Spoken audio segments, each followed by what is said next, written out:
Now the next thing is, I called everything here G1. This rig here is this, it's just a clone of this. The only thing is, every object here has a G2 prefix. So obviously, I just cloned over this entire group here.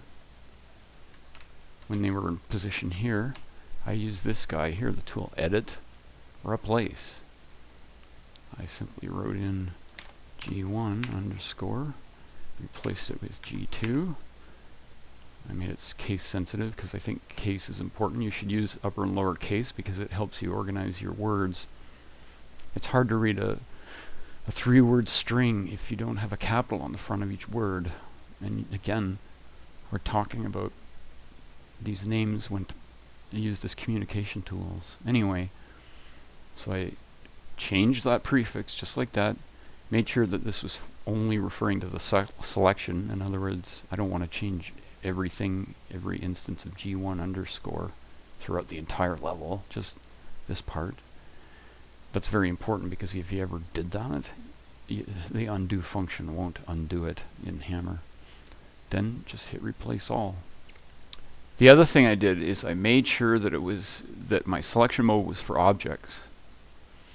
And that's very important, because what will happen is when you click replace all, not only because you're sending this command to the object level, not only will it replace the names and so on, but it will actually go, or Hammer will go inside the entities that you've got, and it will actually rename the target entities and so on. So not only are you renaming your entities, but you're rewiring your entire rig, as long as you have it on object selected here.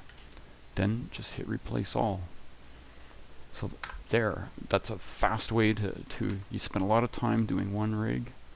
Once you get it perfect, quickly duplicate it, and you've got the whole other rig set up, just with maybe just a few changes. If I look at the airstrikes for this mission 6, that's how I did them. Each airstrike consists of a bunch of explosions that are pre-positioned, and there is a master logic relay which tells the sequencing, and the times are adjusted, fine-tuned a little bit. Basically, I created one airstrike and then I duplicated it. So again, we've got the descriptive terminology. So when I select, if I had to rearrange this somehow, when I select this, I know that it's F-18 strike 2. It's a 30mm hit, and it's 30mm hit number 15. And whereas this one right here, this is the fire from Napalm. This is a fire entity. And then this underneath it is a spark.